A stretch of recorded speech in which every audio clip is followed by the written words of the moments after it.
रन्जन दैमारिखौ जिउ जोबजासिम जोबथेसालियाव साजा लाखिफिननायखौनो दुखु मोननाय फोरमायदों खौसेथि बर' सुबुं आफादनि गाहाय नेहाथारि पेदम्बर ब्रह्मआ।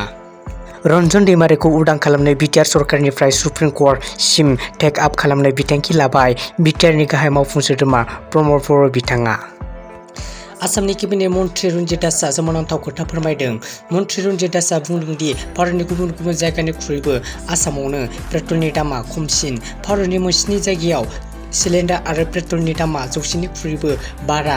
थावनि बेसेना आसामावल' नङा, भारतनि गुबुन गुबुन जायगायावबो बारायदों। हादरनि राजधानी दिल्ली नोगोराव मांकिपक्सनि गोसारथाया बांबोगासिनो दङ। मुम्बाइआव गंसे हटेल रुमनिफ्रायनो 30 बोसोर बैसोनि सासे मडेलिं गोथै सह'खौ बोखांनो हायो। क'क्राझार जिल्लानि गसाइगाव महकुमानि बेन्दोंआव थानाय सापाकाटा पुलिसआ जुवा गेलेग्रा जुवारफोरनि हेंथायै गोख्रों सिग्रोमनानै गासै 7 जुवारफोरखौ हमनो हायो। दुर्गा फुजानि सिगां गसाइगाव ओनसोलनि 2 नं पलेसगुरि गामिनि हजरत आलीनि मुङाव जुवा गेलेफुबाय थानाय समावनो बेंहैनानै गासै 7 जुवारफोरखौ हमनो हायो। जुवारिनिफ्राय पुलिसआ गासै 15,500 रां बोखांनो हायो। हमजानाय जुवारफोरनि मुङा फारियै पलासगुरि गामिनि हाफिजुल रहमान, आफजार आली, शाहजाहान मिया, आबुं थेलेब आरो पलासगुरिनिनो इसान आली होनना मिथिनाय जायो।